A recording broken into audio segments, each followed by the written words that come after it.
El objetivo genérico de la prevención de riesgos laborales es proteger al trabajador de los riesgos que se derivan de su trabajo. Por tanto, una buena actuación en prevención de riesgos laborales implica evitar o minimizar las causas de los accidentes y de las enfermedades derivadas del trabajo. Esto debe conseguirse, en primer lugar, fomentando en los responsables de la empresa y después en todos los trabajadores una auténtica cultura preventiva, que debe tener su reflejo en la planificación de la prevención desde el mismo momento inicial. Para llevar a cabo esta planificación es necesario desarrollar un proceso que tiene varias etapas. La primera de las cuales es la evaluación inicial de los riesgos inherentes a los puestos de trabajo que hay en la empresa. Esta revisión de partida y su actualización periódica conducen al desarrollo de medidas de acción preventiva adecuadas a la naturaleza de los riesgos detectados, así como al control de la efectividad de dichas medidas. Todo ello debe ir, además, acompañado de un proceso permanente de información y formación a los trabajadores y trabajadoras para que conozcan el alcance real de los riesgos derivados de sus puestos de trabajo y la forma de prevenirlos y evitarlos. Para llevar a cabo estos cometidos, dentro de la empresa debe organizarse la modalidad de llevar a cabo la gestión de la prevención. Para ello, la propia normativa ofrece varias alternativas. Con el fin de conocer como auditores futuros cuáles son las alternativas, conviene tener muy claro cada una de ellas. Se trata, en resumen, de definir, establecer y desarrollar en las empresas sistemas de gestión para la prevención o de riesgos laborales, de manera que formen parte de la gestión propia integrada de las organizaciones, con el fin de evitar o minimizar los riesgos para los trabajadores, mejorar el funcionamiento mismo de la propia empresa y, por último, ayudar a las organizaciones a la mejora continua de sus sistemas integrados de gestión. Es fundamental que la prevención de riesgos laborales se integre en la gestión general de la empresa como una dimensión más de la misma. En definitiva, se trata de conseguir una integración de la prevención de riesgo en la gestión de la empresa, buscando concretar la misma en la promoción y la protección efectiva de la seguridad y salud de cada trabajador o trabajadora.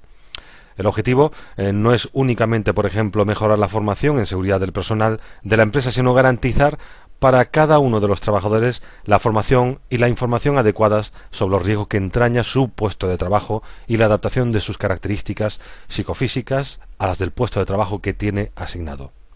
La planificación de la prevención debe seguir un proceso estructurado y conformado en varias etapas.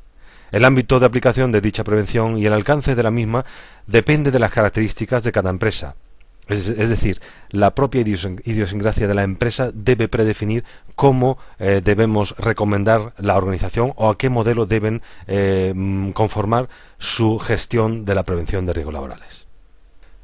Respecto a la organización de la prevención en la empresa, en la propia Ley 3195 de 8 de noviembre, podemos leer en el capítulo cuarto, que versa sobre los servicios de prevención, su artículo 30, cuya titulación era Protección y Prevención de Riesgos Profesionales. Y curiosamente leemos en el punto 1 que en cumplimiento del deber de prevención de riesgos profesionales, el empresario designará uno o varios trabajadores para ocuparse de dicha actividad, constituirá un servicio de prevención o concertará dicho servicio con una entidad especializada ajena a la empresa. En el punto 2 habla respecto a los trabajadores designados deberán tener la capacidad necesaria, disponer del tiempo y de los medios precisos y ser suficientes en número, teniendo en cuenta el tamaño de la empresa así como los riesgos que están expuestos los propios trabajadores y su distribución en la misma, con el alcance que se determine en las disposiciones a que se refiere la letra E del apartado 1 del artículo 6 de la misma ley. Aquí podemos derivar que efectivamente en una primera cometida respecto a la transcripción de la directiva marco, la ley invita al empresario a que la prevención sea ejecutada con medios propios. Esto es muy importante resaltar porque efectivamente, y con el conocimiento de causa de cómo está la sociedad ahora mismo desarrollada, sabemos que todo el mundo opta por la primera opción, que es la de contratar un servicio de prevención ajeno. Todo esto debe llevarnos a una reflexión, ya que, como leemos en el propio artículo 30, lo primero que invita la legislación en el cumplimiento del deber de protección de los trabajadores es a la designación de uno o varios trabajadores, cosa que hay que tener muy en cuenta, y veremos las explicaciones más posteriormente.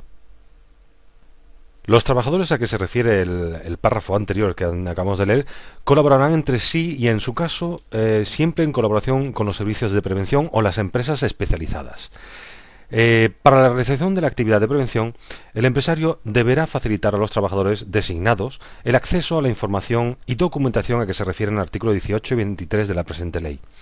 En el artículo 23, efectivamente, sabemos que versa sobre la documentación y dice así que el empresario deberá elaborar y conservar a disposición de la autoridad laboral la siguiente documentación relativa a las obligaciones establecidas en los artículos anteriores. Primero, el plan de prevención de los riesgos laborales, conforme a lo previsto en el apartado 1 del artículo 16. En segundo lugar, la propia evaluación de los riesgos para la seguridad y salud en el trabajo, incluido el resultado de los controles periódicos de las condiciones de trabajo y de la actividad de los trabajadores de acuerdo con lo dispuesto en el párrafo 2 del artículo 16 de la ley. Por tercer lugar, la planificación de la actividad preventiva, es decir, una vez que hemos evaluado y hemos conformado cuáles van a ser las medidas preventivas, hay que planificar en tiempo el orden de ejecución, incluido las medidas de protección y de prevención a adoptar y, en su caso, el material de protección que debe utilizarse de conformidad con el propio apartado 2 del artículo 16. La práctica de los controles del estado de salud de los trabajadores, es decir, el reconocimiento médico y sus conclusiones, y la relación de accidentes de trabajo y enfermedades profesionales que hayan causado al trabajador una incapacidad laboral superior a un día de trabajo. Este último párrafo directamente relacionado con el fonograma anterior, como todos sabéis, respecto a la estadística de siniestralidad. Respecto a la posición en que quedan los trabajadores designados, es decir, personas que trabajan en la empresa a los cuales se les asigna la tarea de llevar a cabo el control o integración de la prevención de riesgos laborales, debemos resaltar el término de garantía ante el despido. En el punto 4 del artículo, como mencionado, los trabajadores designados no podrán sufrir ningún perjuicio derivado de su actividad de protección y prevención de los riesgos profesionales en la empresa. Es decir, tienen que tener capacidad de protesta, capacidad de ejecución, sin que por ello merme su puesto de trabajo o tengan miedo a ser despedidos. En el ejercicio de esta función, dichos trabajadores gozarán en particular de las garantías que para los representantes de los trabajadores establecen las letras A, B, C del artículo 68 y el apartado 4 del artículo 56 del texto refundido de la propia Ley de Estatuto de los Trabajadores. En ese artículo 56 podemos ver el término despido improcedente y donde dice en el punto 4 que si el despedido fuera un representante legal de los trabajadores o un delegado sindical, la opción corresponderá siempre a este. De no efectuar la opción, se entenderá que lo hace por la readmisión. Cuando la opción expresa o presunta sea en favor de la readmisión, esta será obligada. Los trabajadores a que se refieren los párrafos anteriores deberán guardar sigilo profesional, es decir, cumplir la Ley de Protección de Datos sobre la información relativa a la empresa a la que tuvieran acceso como consecuencia del desempeño de sus funciones, no pudiendo ser utilizado en otros escenarios de actuación. En el marco de cómo organizar la prevención dentro de la empresa, os recordamos, estamos viendo todavía el punto en el cual define la propia Ley 3195, es decir, el año 95. Todavía no queda bien claramente definido cuáles son las cuatro opciones de organizar la prevención que veremos ahora a continuación cuando desarrollaremos el Real Decreto sobre los reglamentos de servicios de prevención. Aquí en el punto quinto, siguiendo el articulado de la Ley de Prevención, dice: en las empresas de hasta 10 trabajadores, el empresario podrá asumir personalmente las funciones señaladas en el apartado 1, siempre que desarrolle de forma habitual su actividad en el centro de trabajo y tenga la capacidad necesaria en función de los riesgos a que estén expuestos los trabajadores y la peligrosidad de las actividades, con el alcance que se determine en las disposiciones a que se refiere el propio artículo 6.1 de esta ley. El empresario que no hubiere concertado el servicio de prevención con una entidad especializada ajena a la empresa deberá someter, como ya recordáis en anteriores clases, su sistema de prevención al control de una auditoría o evaluación externa en los términos que reglamentariamente se determinen.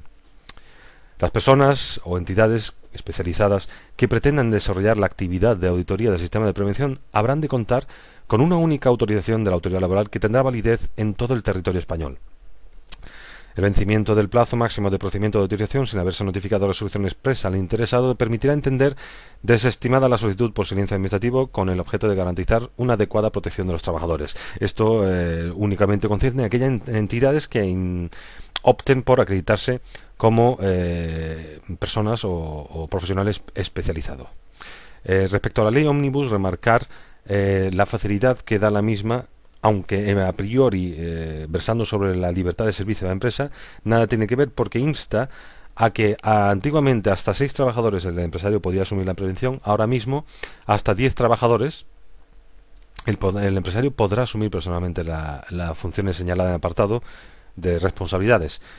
Marcando esto un hito importante, porque ya que más de un 70% de la estructura industrial nuestra está conformada con pymes de menos de 10 trabajadores.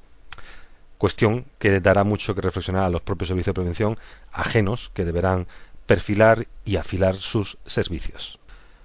En el mismo cuerpo legal de la Ley de Prevención 3195, en el artículo 31 versa sobre los servicios de prevención, y ahí en el punto 1 dice que si la designación de uno o varios trabajadores fuera insuficiente para la realización de las actividades de prevención, en función del tamaño de la empresa, de los riesgos que estén expuestos los trabajadores o de la propia peligrosidad de las actividades desarrolladas, con el alcance que se establezca en las disposiciones a que se refiere la letra E del apartado 1 del artículo 6 de la ley,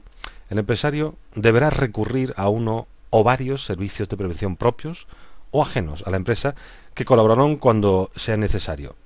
Remarcar una vez más que la propia ley desde el principio invitaba a la designación de trabajadores. Cuestión curiosa que no quiero que pase de largo. Siempre, y leyendo los artículos textualmente, vemos que el propio cuerpo legislativo invita a la designación de trabajadores. Y solamente, si no fueran necesarios, o sea, fueran insuficientes, se acudiría a los servicios de entidades especializadas. Para el establecimiento de estos servicios en las administraciones públicas, se tendrá en cuenta su estructura organizativa y la existencia, en su caso, de ámbitos sectoriales y descentralizados. Aquí hacer un pequeño guiño respecto a cómo se organizaría la prevención en la propia administración pública. Es decir, los que arbitran y juzgan deben tener su organización conformada. Pues sí. Y en el propio Real Decreto 1488 del 98, del 10 de julio, se estipuló la metodología, y ahí queda pues, para posteriores, si quedaran dudas, poder recurrir al propio decreto. En el punto 2 del propio artículo 31 tenemos que se entenderá como servicio de prevención el conjunto de medios humanos y materiales necesarios para realizar las actividades preventivas a fin de garantizar la adecuada protección de la seguridad y la salud de los trabajadores, asesorando, asistiendo para ello al empresario, a los trabajadores y a sus representantes y a los órganos de representación especializados. Para el ejercicio de sus funciones, el empresario deberá facilitar a dicho servicio el acceso a la información y documentación a que se refiere el apartado 3 del artículo anterior. Daros cuenta cómo perfila servicio de prevención y no define si es propio, ajeno o mancomunado, que posteriormente veremos el significado de cada uno de ellos. Recopilando en este proceso que llevamos de estudio, se ha hablado de asunción por parte del empresario como modalidad de llevar la prevención, designación de trabajadores, conformación de servicio de prevención propio, contratación de servicio de prevención ajeno o finalmente también aparecerá la palabra de servicios mancomunados que posteriormente explicaremos. Efectivamente, y ya revirtiendo al propio Real Decreto 3997, que ha sufrido modificaciones, como todos sabéis, con el Decreto 337, podemos ver que en el artículo 10 del capítulo 3, donde queda definido perfectamente los modelos de organización de recursos para actividades preventivas. Daros cuenta que este decreto fue publicado casi 2 años y pico después de la publicación de la propia ley. Para que lo entendamos, la ley se publica, dice lo que hay que hacer, pero no conforma claramente los modelos de gestión y ya quedan conformados claramente en este reglamento de los servicios de prevención. Y en su artículo 10, efectivamente, define las 4 modalidades a priori. Dice que la organización de los recursos necesarios para el desarrollo de las actividades preventivas se realizará por el empresario con arreglo a alguna de las modalidades siguientes: asumiendo personalmente tal actividad, designando a uno o varios trabajadores para llevarla a cabo, constituyendo un servicio de prevención propio o recurriendo a un servicio de prevención ajeno. En el punto siguiente, los servicios de prevención tendrán carácter interdisciplinario, entendiendo como tal la conjunción coordinada de 2 o más disciplinas técnicas o científicas o en la materia de prevención de riesgos laborales. Las disciplinas, cabe decir también y recordaros que son 4 previamente conformadas: 3 disciplinas técnicas y 1 disciplina sanitaria. Las 3 técnicas la conforman la seguridad en el trabajo, 1, la higiene industrial, 2, la parte de economía y psicosociología aplicada, la parte 3, y la última parte sanitaria, que es la medicina del trabajo o vigilancia de salud, que conforma un ámbito de actuación exclusivo para los sanitarios. Respecto a la primera de las opciones que da la ley para organizar los recursos preventivos, los recursos profesionales para organizar la prevención, en el artículo 11 habla sobre la asunción personal por el empresario de la actividad preventiva. Es decir, el propio empresario es el que va a encargarse de la gestión.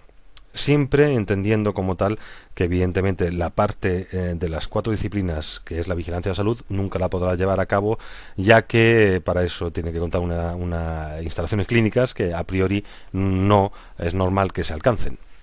El empresario podrá desarrollar personalmente la actividad de prevención con excepción de las actividades relativas a la vigilancia de salud de los trabajadores cuando concurran las siguientes características o circunstancias: que se trate de empresas de hasta 10 trabajadores, no más; que las actividades desarrolladas en la empresa no estén incluidas en el anexo 1, que como recuerdo es el listado de aquellas actividades especialmente peligrosas, como al margen de la diapositiva podéis ver: trabajos de una exposición a radiación ionizantes, trabajos de exposición a agentes tóxicos y muy tóxicos, trabajos en altura, obras de construcción, trabajos con exposición a agentes químicos grupo 4 y 3, etcétera, etcétera. Que desarrolle de forma habitual su actividad profesional en el centro de trabajo. Es decir, tiene que estar siempre cerca de la propia actividad, que tenga la capacidad correspondiente a las funciones preventivas que va a desarrollar, de acuerdo con lo establecido en el capítulo 6. A priori bastaría con una formación o titulación básica, o mejor, en última instancia, con conocimientos de nivel intermedio o superior. Y la vigilancia de la salud de los trabajadores, así como aquellas otras actividades preventivas no asumidas personalmente por el empresario,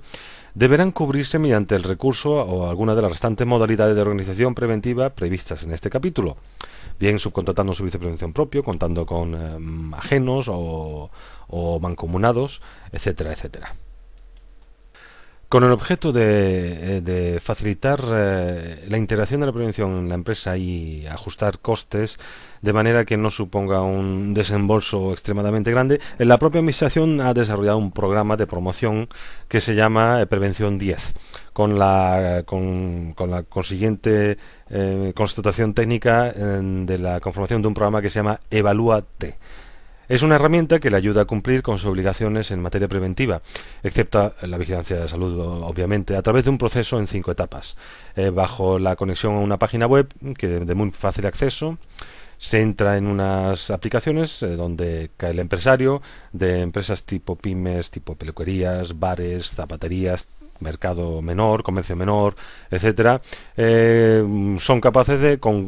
concretar el proceso de 5 etapas que conllevan la información,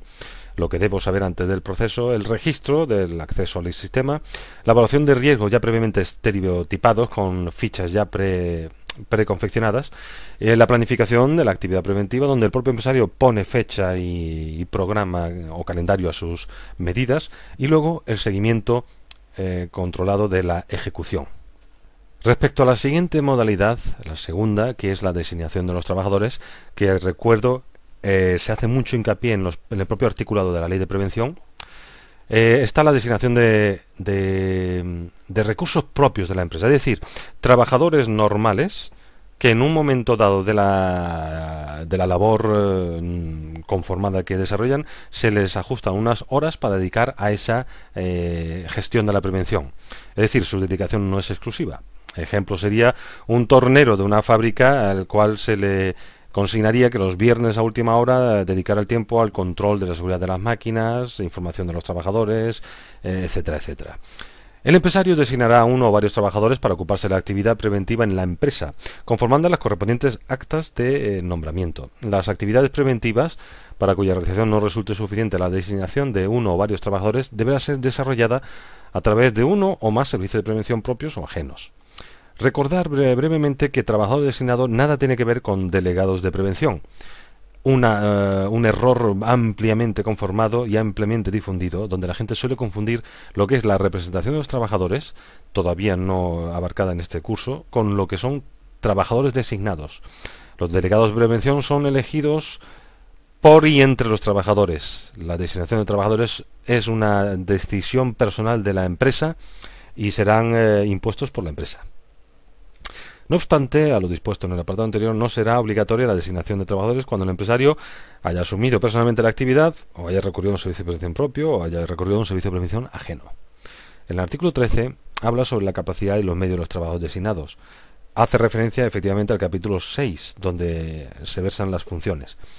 Ni que decir tiene que las funciones menoscaban 3 niveles, que es el básico, el intermedio y el superior. Cuanto más alta el nivel de cualificación, mejor. Respecto a la obligación de conformar un servicio de prevención propio, el empresario deberá constituir un servicio de prevención propio cuando concurra alguno de los siguientes puestos. de que se trate de empresas que cuenten con más de 500 trabajadores, que tratándose de empresas entre 250 y 500 trabajadores desarrollen alguna de las actividades incluidas en Anexo 1, es decir, empresas con ciertos riesgos